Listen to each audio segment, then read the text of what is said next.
स्वागत है आपका। ब्रेक के बाद आप देखना शुरू कर चुके हैं हमारी खास पेशकश शेयर बाजार सबका अधिकार, एक ऐसा शो जो आपके बचत और निवेश के मामले में आपका मार्गदर्शक है, आपका दोस्त है, आपका गाइड है। जी हाँ, ईटी ना स्वदेश की एक विशेष मुहिम जिसके जरिए आम निवेशकों को हम शेयर बाजार से जोड़ने की कोशिश करते हैं, उनके आम और खास हर तरह के सवालों का जवाब देते हैं। हमारे साथ दो एक्सपर्ट इस वक्त जुड़े हुए हैं और लगातार आपके सवालों के जवाब वो देंगे। हमारे साथ अविनाश जी और स्नेहा दोनों बने हुए हैं। लेकिन इस शो में अपना सवाल हम तक कैसे पहुंचाना है उसका तरीका जान लीजिए। तो स्क्रीन के एक हिस्से में जो क्यूआर कोड फ्लैश हो रहा है, इस क्यूआर कोड को स्कैन करते ही आप हमारे व्हाट्सएप से जुड़ जाएंगे और यहां पर आप अपना सवाल हम तक पहुंचाइए और आपके सवालों को हम शामिल करेंगे। पहले कॉलर को जोड़ते हैं। योगराज हैं हमारे साथ इस वक्त पहले कॉलर। योगराज जी नमस्कार, कहां से बात कर रहे हैं? नमस्कार सर, मैं जम्मू कश्मीर से बात कर रहा हूँ, सांबा से। अरे वाह, बताएं क्या सवाल है आपका? अशोक लेलैंड के शेयर है मेरे पास 178 के आसपास। इसकी एवरेजिंग इस टाइम 100 शेयर्स है। तो इन फ्यूचर अब इसका क्या करना चाहिए और मैं कहाँ तक रुक भी सकता हूँ इसकी? ठीक है, पहले तो आपको बधाई क्योंकि आपने बड़े अच्छे लेवल पे अशोक लेलैंड में एंट्री की हुई है और इस वजह से आपको यहाँ पर मुनाफा भी होता हुआ। थोड़ा मुझे बता दीजिए कि कितना समय और दे सकते हैं आप इस स्टॉक में, चूंकि मुनाफा आपको हो रहा है तो हाँ, एक साल तो श्योरली एक साल आराम से आप दे सकते हैं। अविनाश जी, 179 की बाइंग है इनकी अशोक लेलैंड, मुनाफा यहां पर होता हुआ, बताइए एक साल के लिए क्या नजरिया बन रहा है? देखिए, अशोक लेलैंड कमर्शियल व्हीकल का काफी बड़ा प्लेयर है साउथ इंडिया में, प्लस डिफेंस में भी इनका काफी बड़ा कारोबार है। तो मुझे लग रहा है कि आने वाला साल भी इनके लिए काफी अच्छा रहेगा। ओवरऑल इकोनॉमी अगर ग्रो करती है तो कमर्शियल व्हीकल सेक्टर इकोनॉमी के साथ साथ चलता है। प्लस डिफेंस के बास्केट में इनके काफी अच्छे प्रोडक्ट्स है जो ये डिफेंस को सप्लाई करते हैं। तो मोटा मोटी नेक्स्ट ईयर मुझे लग रहा है कि काफी स्ट्रांग होना चाहिए, दैट इज FY25। अगर नजरिया इनका 12-15 महीना है तो कम से कम 265 270 का एक फेयर वैल्यू पॉसिबल लग रहा है। तो तब तक होल्ड करिए, मेरे ख्याल से मीडियम टर्म प्रोस्पेक्ट्स तो अच्छे ही लग रहे हैं। चलिए, तो मीडियम टर्म आउटलुक यहाँ पर अच्छा लग रहा है, आपको होल्ड करने की सलाह दी जा रही है। यूट्यूब के कुछ दर्शक हैं और चलिए उन्हीं के सवालों पर थोड़ा सा हम फोकस कर लेते हैं। बहुत सारे सवाल आ रहे हैं तो थोड़ा सा चुनाव मुझे यहाँ पर करना पड़ रहा है। और ओके, नमन का मैं एक सवाल लेना चाहती हूँ। सुज़लॉन इन्होंने ख़रीदा हुआ है 3810 पर, 5 साल तक ये कह रहे हैं कि होल्ड कर सकते हैं। और बजाज हिंदुस्तान शुगर्स ये कह रहे हैं इन्होंने कुछ ख़रीदा हुआ है 3640 पर। अविनाश, आप ही के पास आऊँगी। सबसे पहले सुज़लॉन बता दीजिएगा, इनका नज़रिया काफ़ी लंबा है, बाइंग प्राइस इनकी 3810 कह रहे हैं।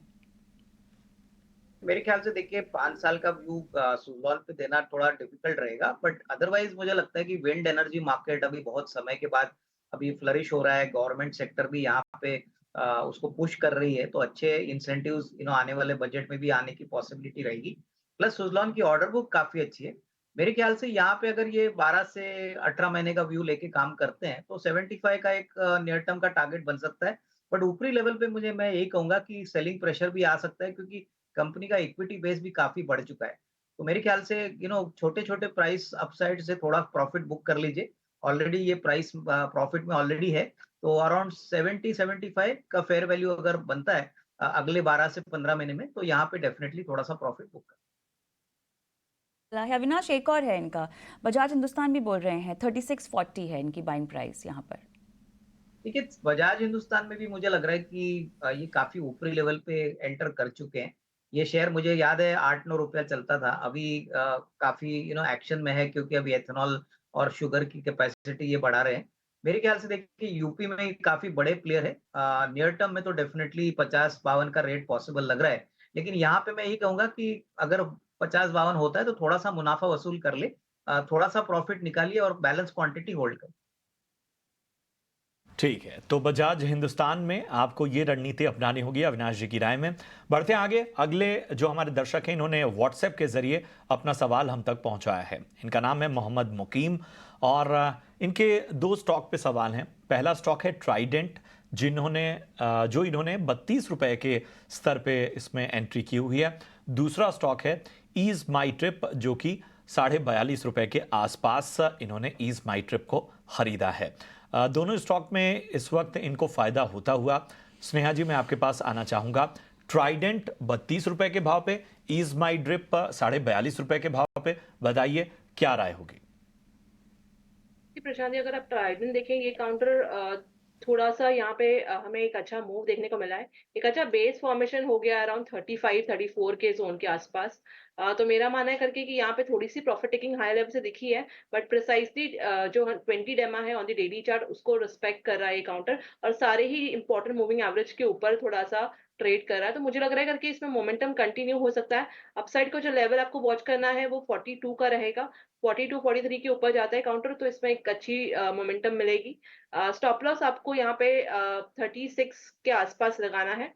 और दूसरा काउंटर जो आपने बताया ईज माई ट्रिप, यहाँ पे अगर आप देखें तो यहाँ पर भी थोड़ा सा कंसोलिडेशन ज्यादा दिख रहा है, बट ओवरऑल अगर आप देखें तो बेस बन गया है अराउंड 37.5 के आसपास।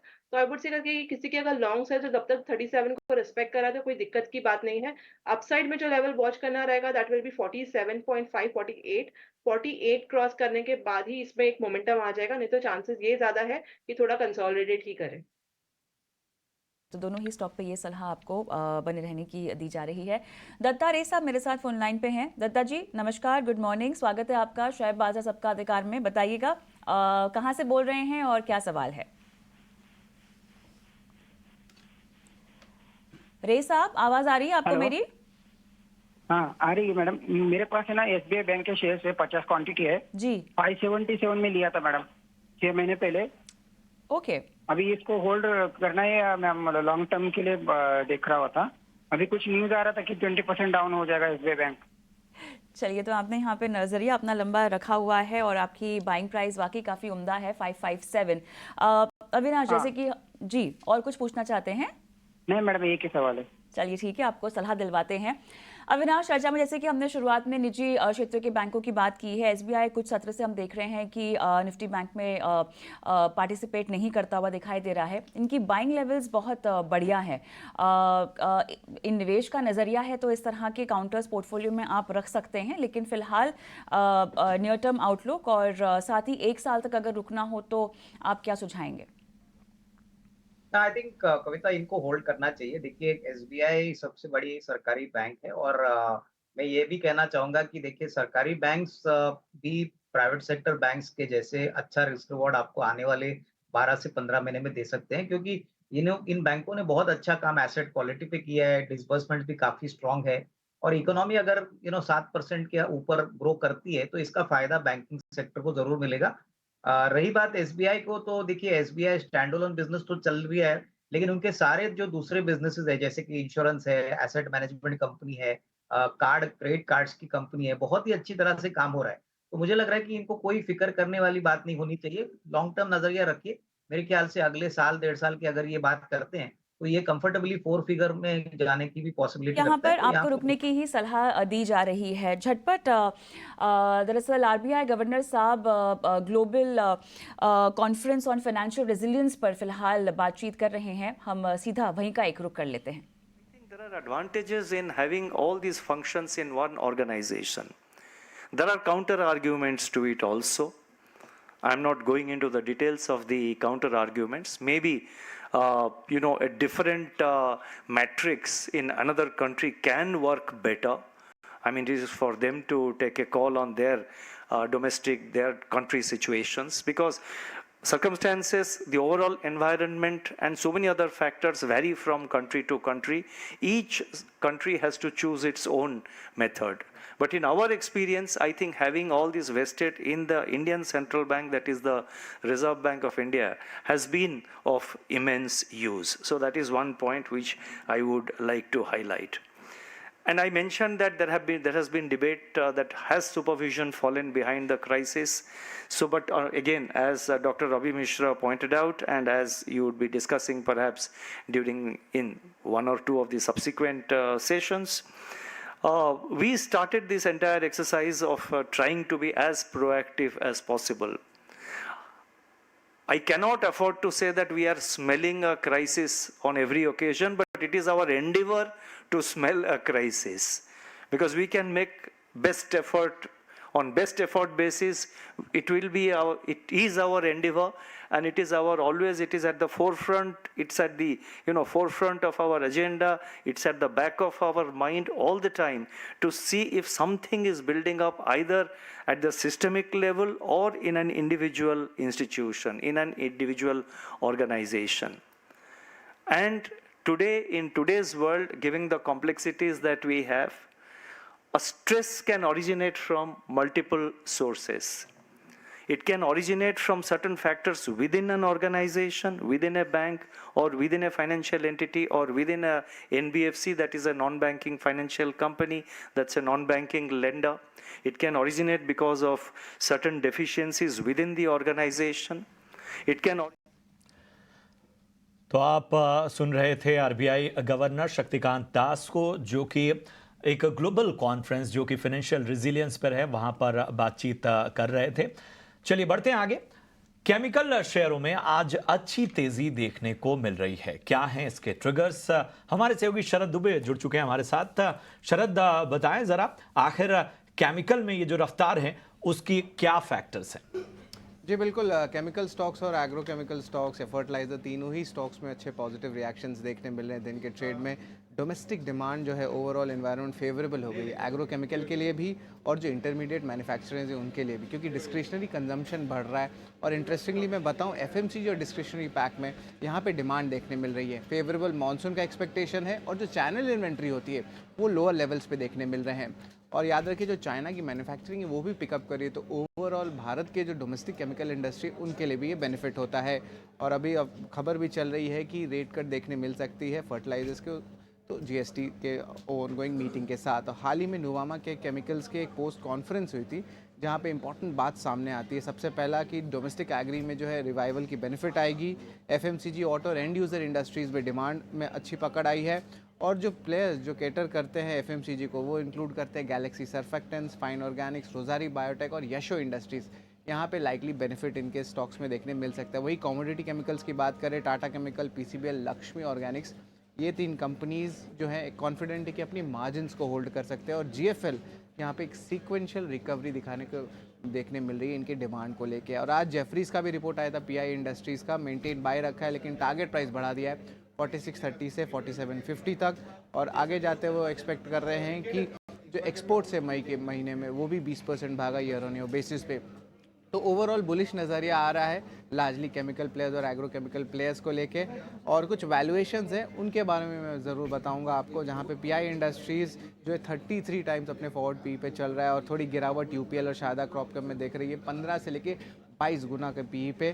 धानुका एग्रीटेक और रैलिस इंडिया भी इस लिस्ट में शामिल है, 20 to 26 पी पे चल रहे हैं। और अगर हम केमिकल नाम बोले तो थोड़ी हायर साइड में, बट फिर भी अपने जो बड़े लेवल से वहाँ से करेक्शन ज़रूर आई है, जैसे कि आरती इंडस्ट्रीज़, दीपक नाइट्रेट और बीएसएफ जो 30s के पी मल्टीपल में चल रहे हैं। हायर साइड में नवीन फ्लोराइन ने 47 टाइम्स। और आखिर में टाटा केमिकल्स के बारे में बताऊँगा, जो 30 टाइम्स अपने फॉरवर्ड पी पे ट्रेड कर रहे हैं। बहुत बहुत शुक्रिया करेंगे शरद आपका इस अहम जानकारी के लिए। तो केमिकल और फर्टिलाइजर शेयरों में रफ्तार इस वक्त देखते ही बन रही है। अविनाश सर, मैं आपके पास आना चाहूँगा। और आप देखिए, सबसे पहले तो RCF, FACT, Madras fertilizer, national fertilizer, GSFC, हर तरफ ज़बरदस्त तेज़ी नज़र आ रही है। केमिकल स्पेस में आप देखिए, Naveen fluorine, Gujarat fluoro, Balaji amines, alkyl amines, Himadri chemicals, हर तरफ अच्छी तेजी का मोमेंटम बना हुआ है। बताइए, कुछ पसंद आ रहा है क्या आपको यहाँ पे? नहीं, मेरे ख्याल से देखिए, फर्टिलाइजर में हमको लग रहा है कि जो चंबल फर्टिलाइजर है, कोरोमंडल है, ये कंपनियां मुझे लगता है कि काफी हद तक बेनिफिट करेगी। इवन आरसीएफ में भी अच्छा रिस्क रिवॉर्ड बैठ सकता है, हालांकि स्टॉक थोड़ा चल चुका है। अनुमान है कि देखिए, आने वाले बजट में रूरल मार्केट्स को केटर करने के लिए फार्मर्स को शायद गवर्नमेंट बड़े कंसेशंस अनाउंस करे। और ऐसा अगर होता है तो ये 2-3 जो फर्टिलाइजर कंपनीज है, डेफिनेटली ये तेजी का कारण वही है कि मार्केट एक्सपेक्ट कर रही है कि इस बार के बजट में फर्टिलाइजर सेक्टर को काफी बेनिफिट्स आने की संभावना है। तो मेरे ख्याल से ये थोड़ा सा मोमेंटम कॉल भी हो सकता है। प्लस अगर किसी को लंबा निवेश करना है, क्योंकि इस साल अगर मानसून अच्छा आता है तो ये सारी फर्टिलाइजर कंपनीज को पिछले साल के हिसाब से अच्छी परफॉर्मेंस भी रिकॉर्ड करने को मिली। तो I think RCF, Coromandel definitely अपने पोर्टफोलियो में ऐड करिए। कोई भी गिरावट अगर आती है तो खरीदने का मौका समझ। ठीक है, तो ये है नज़रिया केमिकल और फर्टिलाइजर स्पेस में कुछ स्टॉक जो कि अविनाश जी को पसंद आते हुए। बहरहाल सवाल लें दर्शकों के, उससे पहले झटपट एक बाजार का चेक ले लेते हैं जहां पर 23,542 काफ़ी फ्लैट, लेकिन हम देख रहे हैं लगभग 26 अंक निफ्टी दिखाई दे रहा है। बैंक निफ्टी आप देखिए 51,550 के लेवल से लगभग 150 अंक यहां पर फिलहाल तेज़ी के साथ कारोबार होता हुआ दिखाई दे रहा है। साथ ही सेंसेक्स में भी हम देख रहे हैं 77,396 के लेवल, काफ़ी फ्लैट लेकिन हरे निशान में। इस बीच एक अहम खबर के लिए हमारे सहयोगी भी हमारे साथ जुड़ गए हैं। दरअसल रेलीगेयर चेयरपर्सन समेत सेबी ने 7 लोगों को कारण बताओ नोटिस जारी किया है।